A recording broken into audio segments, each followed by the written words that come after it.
Good morning. My name is Edgar Fole. Most people know me around the area. I was born here. I've lived here all my life except war service. And I've been asked to give a little talk on Salcombe and more or less the old time stuff. And as the pictures come up on the screen, I shall be probably trying to tell you what they're all about. My wife and I kept the Shipwrights Arms for about 33 years, and you might like to know that it was built by a shipbuilder, Mr. Evans, who had a boatyard down by what was now White Strand. And apparently part of the wages of the crew, or not the crew, the shipbuilders, used to be paid in brass tickets which had to be spent in the pub. I can't imagine people agreeing to that nowadays. And the little lounge bit on the left was always known as the House of Lords. Of course, it's not quite like it is now, but it was the House of Lords, and it was quite a small room, and anybody but a captain or a mate was told, get out of it. They weren't allowed in the House of Lords. On Sundays, we became pretty popular with people playing euchre. Euchre is a game that's played here, I believe. It's not played in very many places, and they used to be queuing up outside the pub, waiting to the pub to be open. And then it was all sitting down and the winners on, you know, before we even opened the pub. They didn't have a drink, but at least they were there playing cards. And there is a great big crab there, 8.5 pound, which was caught by one of the card players, one of the inveterate card players, George Clements, who's not with us anymore, I'm afraid. But I think the crab was 8.5 pounds.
Salcombe in old times was very famous for shipbuilding, and mainly they used to build ships about 200 ton.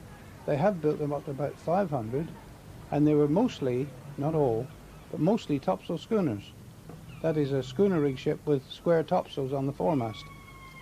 And I think Salcombe was very famous for these sort of things, but that's sort of gone by the board now, and it's only boat building, and now the boat building is not as it was at all. There was 4 boat builders here, but they've all gone, but they do build boats up around Island Street, but not there anymore. Since I left school? Yeah? When I was nearly 14.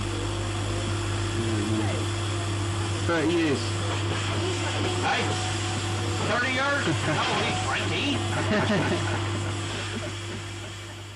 20. A boat then, a rowing boat, used to cost £1 a foot to build. And Ken Richards, fellow I know very well, very strong fella, and him and Jim Stone. They used to have their own boats, and he went to Edgar Cove on the Monday and said, "Can you build me a boat to these specifications by Saturday?" And Edgar Cove, being a big bluff fellow, said, "I'll try." And he did. And the boat was called I'll Try. Just to tell you how keen they were on this rowing, I mean, they used to buy their own boats. Nowadays, anybody racing in the regatta, they have to row the regatta boats, but then they used to have their own. And they used to practice by rowing against the paddle steamer from Kingsbridge to Salcombe, and that one used to move around a bit. But they were very strong then, especially those two I can remember, Jim Stone and Ken Richards.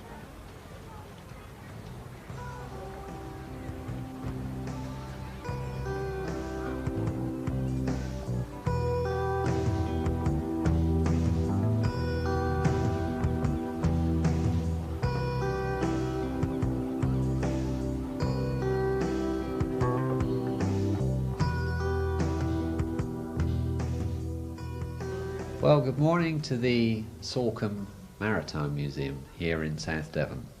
I'm Malcolm Darch, I'm the Vice Chairman of this museum, and it gives me great pleasure to take you round it as a part of your visit to Salcombe. Here we have a display of tools and artefacts used by the shipbuilders, the ship's riggers and the sailmakers in the 19th century. These are serving mallets of various descriptions, fids which were used in the rigging, and a sailmaker's bag with various tools, beeswax which was used a lot. We have the tool which was used by the shipwrights in the 19th century to design a vessel with. This was a ship's half model. Ships in Salcombe were built from timber from around the area, oak trees that were grown locally, and timber was also imported from Canada. They believed that in days gone by we had as many as 1,000 seamen supplied by the town here in Salcombe, and it's been said that Salcombe had more widows and orphans as a town than any other seaside community in the country. When the commercial side of income ended in Salcombe at the end of the 19th century with the coming of steamships, the local community had to find another way of earning a living, and it had to be tourism. We used to supply men who would take the visitors out commercial angling. We've had many famous people down here fishing on some of the finest sea bass fishing grounds in the country. People like Paul Gallico, who of course wrote The Snow Goose, who had a house here, and the Cook brothers, who were very famous, and their father, Harry Cook, who used to run one of the big angling companies that would hire boats and boatmen and take them to the finest places to catch their sea bass and pollock.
Well, the ship that you see out there, the green ship with the tan sails, is Provident.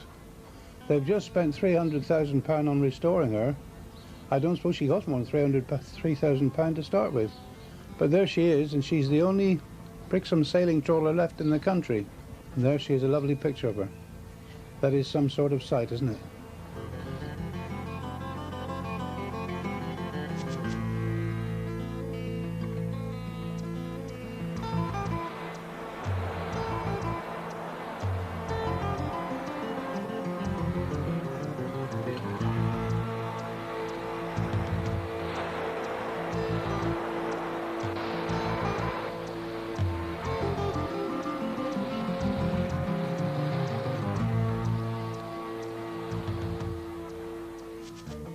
Fort Charles here, or Salcombe Castle as it's known, was the last stronghold to hold out in the days of the Roundheads.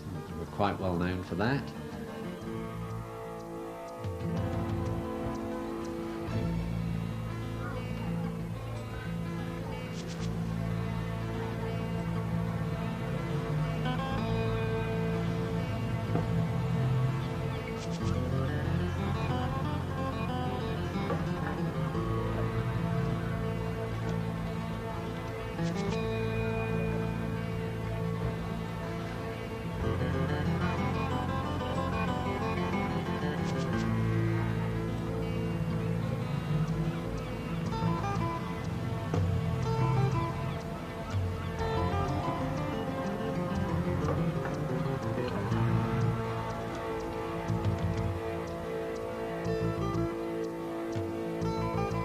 We used to get very high spring tides.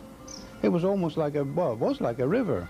And I've actually seen a man rowing a boat up 4th Street.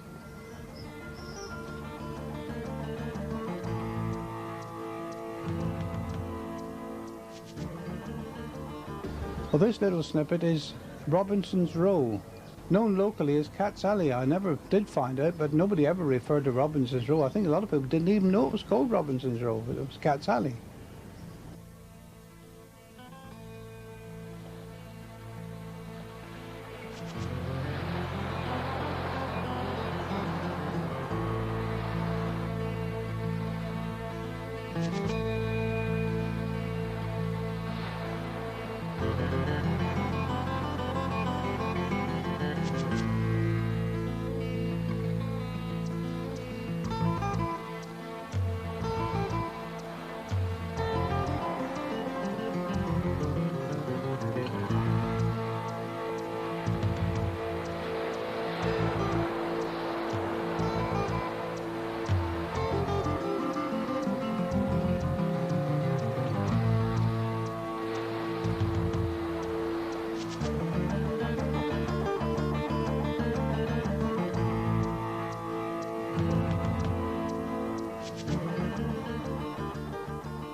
Now, in the days of sailing ships, and even in the days of steamships, and even today, no matter how sophisticated ships are with all their navigational equipment, we still suffer from shipwreck. And this stretch of coastline near Salcombe is a particularly hazardous stretch of coastline. It's very rough, very wild, high cliffs, and lots of shoal ground. The area around Salcombe is notoriously bad for shipwrecks. There's many amount of them. And our most famous one, if you can say it, is a famous shipwreck, was the Hertz against Sicily. Now, the day after she went aground, I went out to see her, and there she was on the rocks. Well, they thought at that time they were going to get her off, and they did get her off. But the water was gaining on them. They had to beach her somewhere pretty smartish. And they beached her just inside our western headland, a bay called Stairhole. And she was on sand. They thought it was okay, but Eddie Diston said it was rocks underneath. And sure enough it was. She'd worked her way down through it and broke up. But she was a beautiful ship. We had a terrible disaster on the lifeboat in 1916. Of course, in those days they were rowing and sailing lifeboats. I don't know what ships like men or men like ships, but that was really tough going. And she went at this day, I think it was October the 27th, 1916, and it was very rough, and all the people from Salcombe, a lot of them, used to run out to South Sands to launch the boat. And she got there all right because she was running with the weather a bit. But when she got there, apparently there was a ship called the Western Lass, and I've been up there fishing umpteen times up at Start Point, and she hit the only bit of sand in the area. It's all rocky shore, but she hit this sand, and the people could literally almost jump out of the boat onto the sand, so that it was a wasted journey. Now, on the way back, of course, she had to butt into the weather, and she tried several times to get over the bar and decided not to. And then they tried the last fateful time, and 13 out of the 15 crew lost their life, including 3 of my father's relations. My father lost his uncle and 2 cousins in that boat. And he went across to Sunny Cove And the first body he saw was one of his cousins floating about in the water there. So there was only 2 people saved from that boat. Subsequently, this is Eddie Disson, who very famous local man, and he took over captaincy of the new lifeboat. Now, one of the occupants who was saved was Eddie Diston, and we have a few artifacts of his which are also on display in the museum, which include his pocket watch, which he had with him at the time, which stopped at the time of the disaster. We also have lifeboat medals of his, which he was presented with subsequent to the lifeboat disaster, because he then formed the new lifeboat crew. He wasn't the coxswain at the time of the disaster, but he became the coxswain and was lifeboat coxswain here for many years afterwards, into the days of the motor lifeboats, and had a lot to do with modifications to the design of lifeboats to suit our local needs. We have other relics of that lifeboat, including some of her oars up on the wall.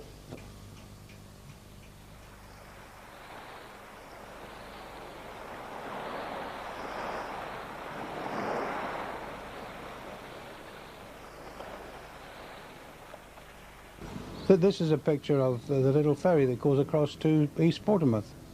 I believe the fare now is 65 new pence, and it used to be 1 old pence. Well, Salcombe itself hasn't changed a great lot. Mr. Hitler did more to change 4th Street than anybody else, and we did have some bombs in Salcombe.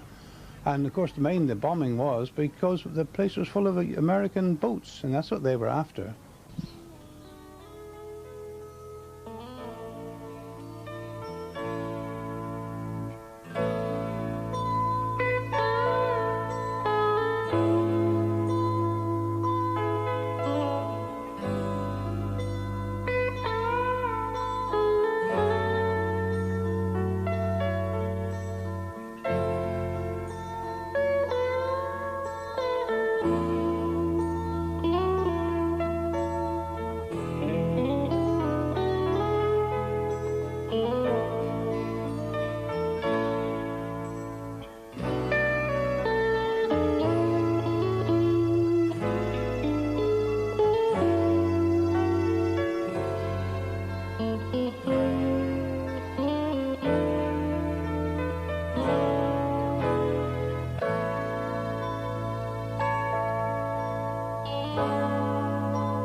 I thought I might finish up telling you about our town crier, who used to be very active when I was a youngster. And the price for crying all over the town and going up to Batson, which is about a mile away, was 1 and 6pence. And I don't think it was ever misused, the town crier. They used to say about whiz drives and all this sort of thing. But it was never misused except once, I understand. It was not quite in my remembrance. But it went round crying that there was going to be, out at North Sands, out London, a troop from London with all these sea lions And half of Salcombe apparently went out there and to have a look at it, but not a flipper to be seen. Of course, it was a first of April. It was the April Fool joke. Well, I don't know who did it. I mean, I know people that do know who did it, but I think if the majority of people knew it, he'd finish up swimming off King's Arms Quay.